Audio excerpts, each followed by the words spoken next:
ওই আল্লাহকে ভয় কর, ওই দিনকে ভয় করো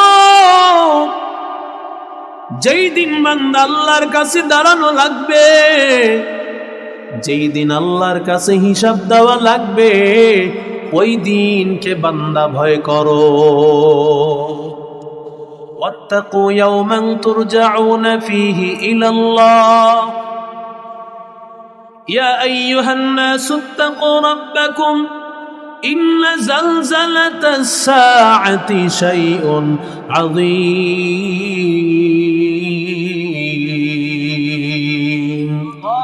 আল্লাহ বলেন হাসরের ময়দানে আল্লাহ যখন ভূকম্পনটা কিয়ামতের আগে ঘটাইবেন, কেমন মারাত্মক হবে রে গোলাম।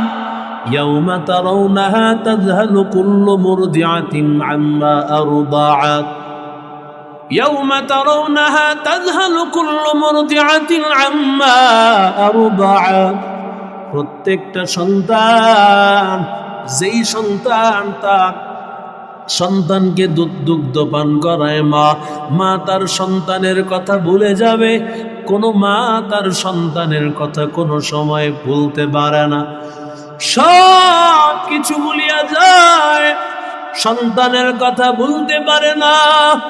আল্লাহ বলি, ও গোলাম, ইয়াউমা তারাউনা তাযহালু কুল্লু মুরদিআতিন আম্মা আরদাআত ওয়া তাদউ কুল্লু যাতি হামলিন হামলাহা। আল্লাহ বলে, মনে করে শুনো, প্রত্যেকটা গর্ভধারিণী মা, সন্তানকে গর্ভধারণ করা বড় মারাত্মক ব্যাপার, সন্তান প্রসব হওয়া বড় মারাত্মক ব্যাপার। ওয়া তাদউ কুল্লু যাতি হামলিন হামলাহা।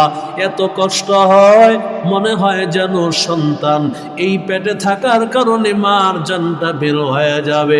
ওরে আল্লাহর বান্দা, এজন্য মা দৌড়াইয়া সিজারে যায়। আল্লাহ ডাক দিয়া বলে, গোলাম, ওরে বান্দা জানো, ইয়াউমা তারাউনাহা তাযহালু কুল্লু মুরদিআতিন আম্মা আরদাআত ওয়া তাদউ কুল্লু যাতি হামলিন হামলাহা। ও বান্দা, প্রত্যেকটা মা তার সন্তানকে এই জালজালা ভূকম্পনের কারণে বান্দা প্রসব করে ফেলবে। এরে আল্লাহর বান্দা, 7 তলা 10 তলা বিল্ডিং থেকে মা নেমে গেছে, বাবাই নেমে গেছে, সন্তানের খবরও নাই, টাকারও খবর নাই, সম্পদের খবর নাই, সবকিছু বালাইয়া রাস্তার মধ্যে হাজির। ওরে আল্লাহর বান্দা, ইয়াউমা ইয়াফিরুল মারউ মিন আখি ওয়া উম্মিহি ওয়া আবি ওয়া সাহিবাতিহি ওয়া বানি লিকুল্লি ইমরিইম মিনহুম ইয়াউমা ইযিন শাআনুন ইউগনি।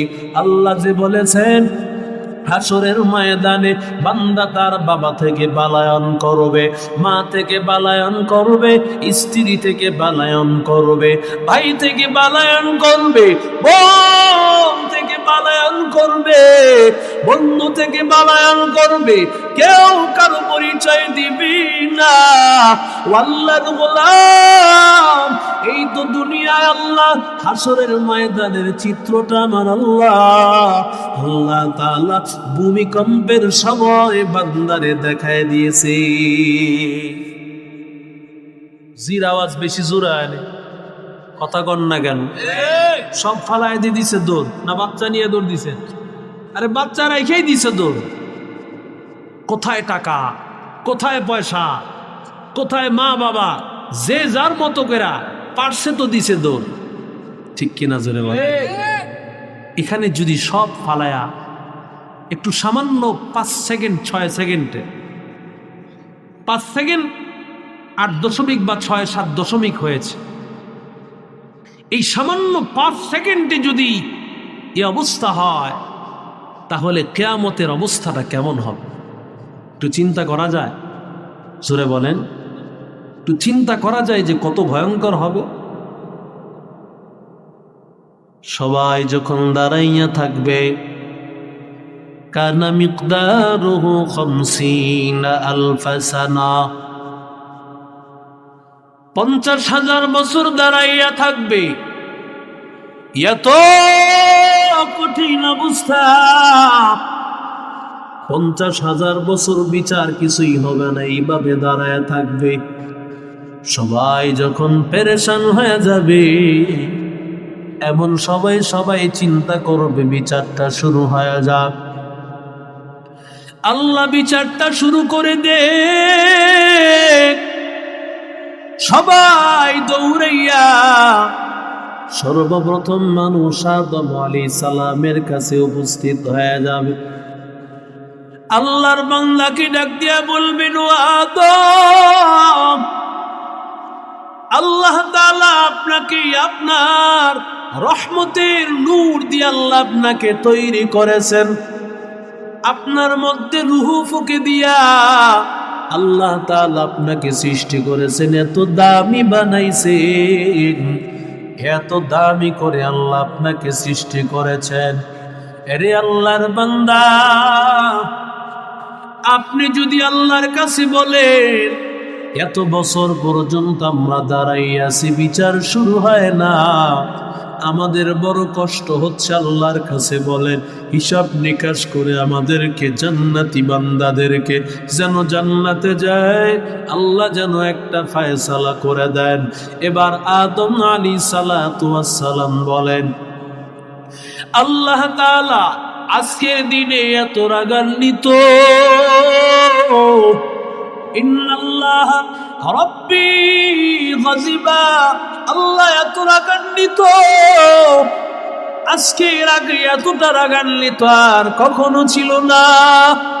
আজকের বড় আমার আল্লাহ এতটা রাগান্বিত কখনো হবেন না। আমি বড় দুর্বল, আল্লাহর কাছে আমি কিছুই বলতে পারবো না, কারণ আল্লাহ বলেছিলেন উসকুন আনতা ওয়া যাওজুকাল জান্নাহ, ও আদম, জান্নাতে তুমি তোমার স্ত্রী হাওয়াকে নিয়ে বসবাস করো। ওয়ালা তাকরাবা হাযিহিশ শাজারা ফাতাকুনা মিনাজ যালিমিন।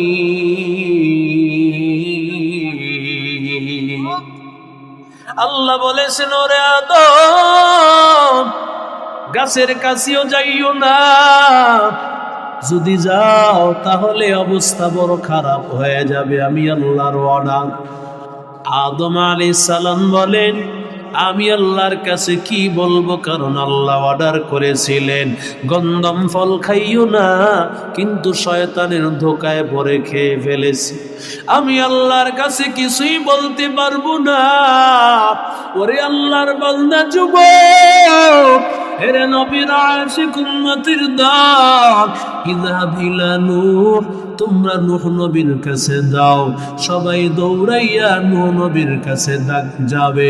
নূহ নবীর নাম ছিল আব্দুল গফফার, ওয়াকিলা ইসমুহু আব্দুল জব্বার।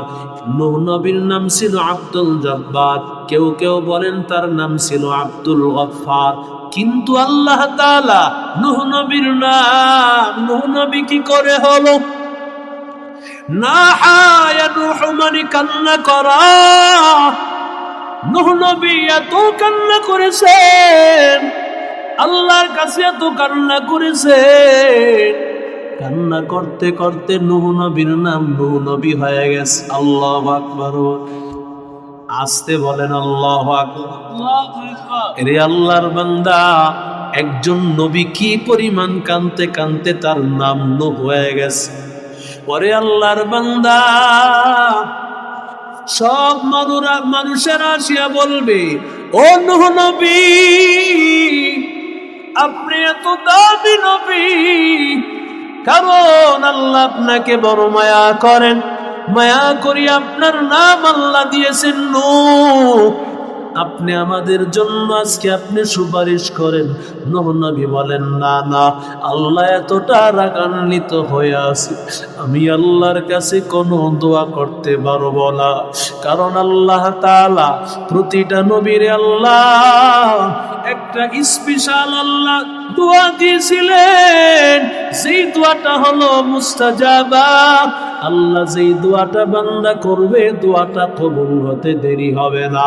আমি আল্লাহর কাছে সেই দোয়া করেছিলাম, রব্বি ইন্নী দাউতু কওমি লাইলান ওয়া নাহারা ফালাম ইয়াজিদহুম দুআই ইল্লা ফিরারা। আয় আল্লাহ, আমার কওমকে ডেকেছিলাম, আয় আল্লাহ রাত্র দিন ডেকেছিলাম, আয় আল্লাহ এরা আমার কথা শুনে নাই। আমার কথা যখন এরা মানল না, আমি নবীরে তারা মানল না, তখন আমি আল্লাহর কাছে বলেছি, ইন্নাকা ইন তাযারহুম ইউদিল্লু ইবাদাকা ওয়া লা ইয়ালিদু ইল্লা ফাজিরান কাফফারা। আয় আল্লাহ, সব মানুষগুলোরে ধ্বংস করে দেন, এরা কেউ ঈমান আনবে না রে মালিক। ও আল্লাহ, যারা ঈমান এনেছে ওদেরকে নিয়ে নূহ নবী কিস্তির মধ্যে উঠেছেন। এবার নূহ নবী ডাক দিয়া বলেন, আমি আমার উম্মতের উপর এই বদদোয়াটা করেছি, যদিও বান্দা আসলেই তো দোয়াটা ঠিকই করেছেন, কারণ এগুলোর কপালে হেদায়েত নাই, আল্লাহ তাআলাই জানায় দিয়েছেন। কিন্তু নূহ নবী এটা কেউ বলতেছেন আল্লাহ, আল্লাহর কাছে কি জবাব দিব? নূহ নবী বলেন, তাড়াতাড়ি যাও, তোমরা ইব্রাহিম নবীর কাছে যাও। ইযহাব ইলা ইব্রাহিম খলিলাল্লাহ, আল্লাহর খলিল ইব্রাহিমের কাছে যাও, কারণ আল্লাহ যারে ইব্রাহিম উপাধি খলিলুল্লাহ উপাধি দিয়েছেন, আল্লাহ যারে বন্ধু উপাধি দিয়েছেন, ওর কাছে যাও। মনে হয় ইব্রাহিম নবী আজকে আল্লাহর কাছে কিছু বলতে পারবেন। ইব্রাহিম নবীর কাছে যাওয়ার পর ইব্রাহিম নবী ডাক দিয়া বলেন, আমি আল্লাহর কাছে কিছুই বলতে পারবো না, কারণ আমি জীবনে 2টা অন্যায় করেছি, যদিও এগুলো অন্যায় না, কারণ নবীদেরকে মাসুম বানাইছেন কে? আরো জোরে বলেন না কে? আল্লাহ বানাইছেন মাসুম। কিন্তু এরপরেও নবী ইব্রাহিম, ও আল্লাহর গোলাম ইব্রাহিম নবী 2টা অন্যায়কে অন্যায় মনে করতেছেন, যদিও অন্যায় না। 1 নম্বর অন্যায়, ইব্রাহিম নবীকে যখন বলেছিল আমাদের সাথে মেলায় চলো, পূজায় চলো, ইব্রাহিম নবী বলেছেন ইন্নী সাকিম, আমি অসুস্থ। ইব্রাহিম নবী তখন অসুস্থ ছিলেন না, কিন্তু কেন তিনি বলেছেন? যদিও অসুস্থ ছিলেন না, কিন্তু ইব্রাহিম নবীর বলার কারণ ইব্রাহিম নবী যদিও শারীরিকভাবে অসুস্থ ছিলেন না, অন্তরের দিক দিয়ে অসুস্থ ছিলেন। কারণ ইব্রাহিম নবী যদি আল্লাহ ছাড়া অন্যের সামনে মাথা নত করেন, আল্লাহ ছাড়া অন্যের সামনে মাথা নত করেন, তাহলে ইব্রাহিম নবীর ঈমান থাকবে না। ইব্রাহিম নবী এটা পারবে না, এই জন্য বলেছে আমি অসুস্থ। অসুস্থ মানে আমার অন্তর অসুস্থ হয়ে পড়েছে। 2 নম্বর, ইব্রাহিম নবী মূর্তিগুলো সব ভাঙ্গার পরে ইব্রাহিম নবী বড় মূর্তির গলায় কুড়াল লাগায় রাখছে। ইব্রাহিম নবী বলেছেন, কে এগুলো মেরেছে? ইব্রাহিম নবী বলেন, বাল ফাআলাহু কাবীরুহুম, বড়টায় মারছে, দেখো না কুড়ালটা বড়টার গলায় ঝুলানো। কে মারছে? আরো জোরে কন। তো এগুলি কি মারতে পারে? তো যদি মারতে না পারে তো এগুলির পূজা করো কে? কথা কন ঠিক না? যেগুলো মারতে পারে না, কিছুই করতে পারে না। ইব্রাহিম নবী এটাকে অন্যায় মনে করতেছেন। ও আল্লাহর গোলাম, ও নবীর আশিক উম্মতের দল, ইব্রাহিম আলাইহিস সালাতু ওয়াস সালাম বলেন, তোমরা তাড়াতাড়ি মুসা নবীর কাছে যাও, মুসা আলাইহিস সালাতু ওয়াস সালামের কাছে যাও, তিনি তোমাদের জন্য সুপারিশ করবেন। মুসা নবীর কাছে যাওয়ার পর মুসা নবী ডাক দিয়া বলেন, আমি আজকে বড় আতঙ্কিত, আমি বড় চিন্তা, কখন জানি আমার আল্লাহ আমার উপর রাগান্বিত হইয়া শাস্তি দেন, কারণ আমি একটা কিপ্তিরে মেরে ফেলেছিলাম। فوكزه موسى فقضى عليه قال هذا من عمل الشيطان। মুসা নবী ইচ্ছা করেন নাই, চোর দিয়েছেন, মারা গেছে। ওরে আল্লাহর বান্দা, মুসা নবী ডাক দিয়া বলেন, আমি আল্লাহকে ভয় করতেছি, কারণ আল্লাহর ভয়। আমি আল্লাহর কাছে কি জবাব দিব? আল্লাহর কাছে জবাব দেওয়ার রাস্তা নাই। আমি আল্লাহর কাছে কি জবাব দিব? ইযহাব ইলা ঈসা কালিমাতিল্লাহ রূহুল্লাহ। আল্লাহর আত্মা রূহ আলাইহিস সালাম ঈসা নবীর কাছে তোমরা যাও। সবাই দৌড়াইয়া ঈসা নবীর কাছে গেলেন, আর গিয়া বলেন, ও ঈসা নবী, আল্লাহ তো আপনাকে, আল্লাহর একটা কথা দিয়ে আল্লাহ আপনাকে তৈরি করেছেন, আল্লাহ আপনাকে সৃষ্টি করেছে, আজকে আপনি আমাদের জন্য সুপারিশ করেন। আল্লাহর নবী ঈসা পয়গম্বর, ঈসা নবী ডাক দিয়া বলেন, রে উম্মত, আমি আল্লাহর কাছে কিছুই বলতে পারবো না, কারণ আমার আল্লাহ আজকে বড় রাগান্বিত। তোমরা যদি চাও তাহলে তাড়াতাড়ি তোমরা রহমাতুল লিল আলামিনের কাছে যাও, কারণ রহমাতুল লিল আলামিন ছাড়া আজকের দিনে আল্লাহর কাছে সুপারিশ কেউ করতে পারবে না। একমাত্র সুপারিশ করতে পারবেন আমার নবী রহমাতুল লিল আলামিন। মায়ার নবী ছাড়া কেউ সুপারিশ করতে পারবে না। সবাই দৌড়াইয়া মায়ার নবীর কাছে হাজির। আল্লাহর নবীর কাছে যাওয়ার পর রহমাতুল লিল আলামিনকে ডাক দিয়া বলেন, ও পয়গম্বর, আজকে আমাদের জন্য সুপারিশ করুন, আজকে আমরা বড় পেরেশান হয়ে আছি, আল্লাহ যেন বিচারটা শুরু করে দেন। আল্লাহর নবী এবার এই কথাটা শোনার পর রহমাতুল লিল আলামিন সিজদায় পড়ে গেলেন। আল্লাহর নবী সিজদা থেকে মাথা মুবারক উঠাল্লাহ। আল্লাহর নবী সিজদায় গিয়া আমার নবীর কান্নার আওয়াজ। এমন সময় আল্লাহ জিবরাইলকে পাঠাইয়া দেন। জিবরাইলকে ডাক দিয়া বলেন, ও জিবরাইল, তাড়াতাড়ি আমার নবীর কাছে যাও, আমার নবীকে গিয়ে বলো আমার নবী যেন আর কান্না না করে। এবার গিয়া বলেন, ইয়া মুহাম্মদ ইরফা রাসাক সাল তুতা ওয়াশফা তুশফা। ও নবী, মাথা মুবারক উঠান, আপনি আল্লাহর কাছে কি চাইবেন চান, আল্লাহর কাছে কি সুপারিশ করবেন করে। আমার নবী এবার আল্লাহর কাছে ডাক দিয়া বলেন, ও আল্লাহ, আল্লাহুম্মা গফির লি উম্মতি, আল্লাহ আমার উম্মতকে মাফ করে দাও, আল্লাহ আমার উম্মতকে মাফ করে দাও। ওরে আল্লাহর বান্দা রহমাতুল লিল আলামিন, আল্লাহর নবী যখন মাথা উঠান না, এমন সময় আল্লাহ জিবরাইল আমিনের মাধ্যমে জানায় দেন, ও পয়গম্বর, আপনার উম্মতে 3 ভাগের 1 ভাগ আল্লাহ তাআলা বিনা হিসাবে জান্নাত দিবে। আমার নবী এর বড় খুশি হন না। আমার নবী আবার মাথা সিজদার মধ্যে দিয়ে রেখেছে। আবার আল্লাহ তাআলা জিবরাইলকে পাঠান, ও জিবরাইল, আমার নবীর কাছে যান, নবীর গিয়া বলেন মাথা ওঠান কি জন্য নবী কাল্লা করে। আবার নবীর কাছে হাজির, ইয়া মুহাম্মদ ইরফা রাসাকা সাল তুতা ওয়াশফা তুশফা। ও নবী, মাথা মুবারক উঠায়া দেন, আল্লাহর কাছে কি চাইবেন চান, আল্লাহ আপনার চাওয়া মঞ্জুর করে দিবে।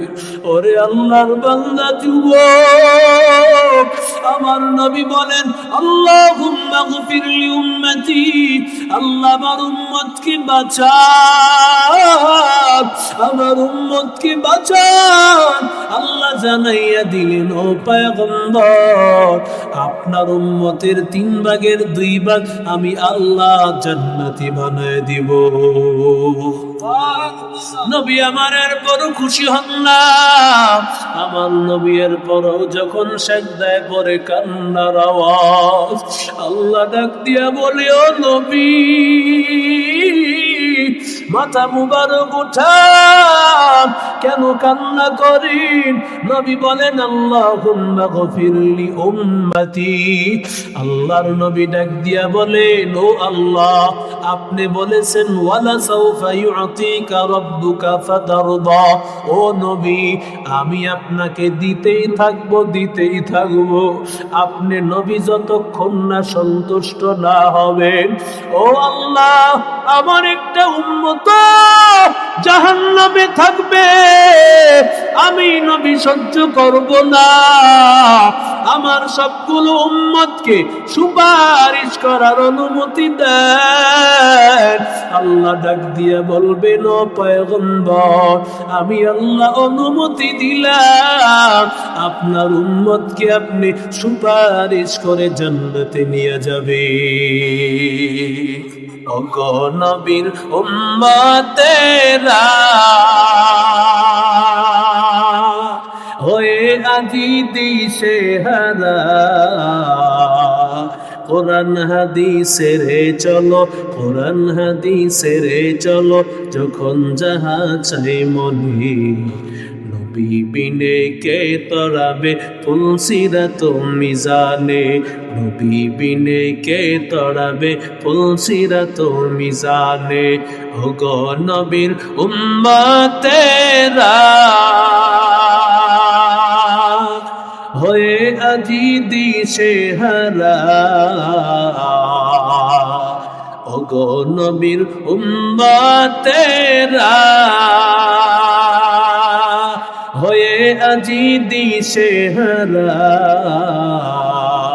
কোরআন হাদিসের চলো, কোরআন হাদিসের চলো, যখন যাহা চাই মনে, নবী বিনে কে তড়াবে ফুলসিরাত মিজানে, নবী বিনে কে তড়াবে ফুলসিরাত মিজানে। এমন এতিম নবী আমার, পিতা মাতা নাই যে তাহার, এমন এতিম নবী আমার, পিতা মাতা নাই যে তাহার, তারপরেও কত মারা, তারপরেও কত মারা, মারল কাফের দুশ্মনে, নবী বিনে কে তড়াবে ফুলসিরাত মিজানে, নবী বিনে কে তড়াবে ফুলসিরাত মিজানে। নবীর মায়া নাই কি তোমার, কেন দুঃখ দাও যে আবার, নবীর মায়া নাই কি তোমার, কেন দুঃখ দাও যে আবার। দুরুদ পড়ো স্মরণ করো, দুরুদ পড়ো স্মরণ করো, প্রথম গাটি কাফনে, নবী বিনে কে তড়াবে ফুলসিরাত মিজানে, নবী বিনে কে তড়াবে ফুলসিরাত মিজানে। নবীর সুপারিশ লাগবে নি? আরো জোরে বলেন। এরে আল্লাহর বান্দা, হাসরের ময়দানে আমার নবী, নবী যদি কাউরে সুপারিশ না করে জান্নাতে যেতে পারবে না। ওরে উম্মত, আমার নবী দুনিয়াতে নাই। নবী বলেন তারাক্তু ফীকুম আমরাইন, ওরে বান্দা আমি দুনিয়া থেকে চলে গেলাম, 2টা জিনিস রেখে গেলাম, কিতাব আল্লাহ ওয়া সুন্নাত রাসূলি। এক, আমি আল্লাহ আল্লাহর কালাম আর একটা হলো আমি নবীর সুন্নত, আমি নবীর হাদিস, আমি নবীর আদর্শ। ওরে আল্লাহর বান্দারা, ও যুবক, এই কোরআনের মাদ্রাসাগুলো আমার পয়গম্বরের আদর্শ শিখায়। এই মাদ্রাসাগুলোর দিকে তাকায় দেখ, কত মাদ্রাসার এমন ছাত্র আছে মা নাই বাবা নাই, মা বাবা হারায় এতিম। দুনিয়াতে যার মা নাই বাবা নাই, ওই মা বাবা হারায় এতিম ছাত্রগুলো এখানে পড়াশোনা করে। আজকে মাদ্রাসা চালানোর জন্য একটা টাকাও ভালো করে ব্যবস্থা করা যায় না, কারণ এত কঠিন, এত কঠিন হালাত। এরে নবীর আশিক উম্মতের দল, ও আল্লাহর বান্দা, ওই মাদ্রাসার মহব্বত আর ভালোবাসায় তুমি তোমার ঘরে কত ভালো মন্দ খাও, মাদ্রাসার দিকে তাকাইয়া দেখো কত মাদ্রাসার ছাত্র এমন আছে ভালো এক দুই লোকমা খাবার খাওয়ার সুযোগ হয় না, কারণ তার মা নাই বাবা নাই, মা বাবা হারায় এতিম। ওই ছেলেটা মাদ্রাসায় পড়াশোনা করে, মাদ্রাসার পক্ষ থেকে খাওয়ানো হয়, মাদ্রাসা কত কঠিন অবস্থায় চালানো হয়। ও আল্লাহর বান্দা, এই মাদ্রাসা থেকে কত হাফেজ বের হয়ে গেল, কত আলেম তৈরি হয়ে গেল। ওরে আল্লাহর বান্দারা, এই ছেলেগুলো হাফেজ হইয়া যত কোরআন পড়বে, নামাজ পড়বে, জিকির আজকার করবে, সব আমলের সবগুলো আল্লাহ আমল নামাই দিবে। ওরা যত আমল করবে সব আমলের সব আমি আপনি পেতে থাকবো। আমি ব্যবসা করব, ব্যবসায় বসিয়া আল্লাহর কালাম তেলাওয়াতের সওয়াব আমি ব্যবসায় থাকবো, ব্যবসায় থাকিয়া আমি তাহাজ্জুদের সওয়াব পাবো, ব্যবসায় থাকিয়া আমি জিকিরের সওয়াব পাবো। কেন বান্দা? কারণ এই কোরআনওয়ালারা যত আমল করবে সব আমলের সওয়াব আমি যে 10,000 টাকা দিলাম, 20,000 টাকা দিলাম, আমি 50,000 টাকা দিলাম, এর বিনিময়ে আল্লাহ তাআলা আমার আপনার দুনিয়ার জিন্দেগিতেও আমল নামায় পৌঁছাইতে থাকবে। কবরে যাওয়ার পর আল্লাহ তাআলা কবরের মধ্যে সওয়াব আজীবন কিয়ামত পর্যন্ত লিখতে থাকবে।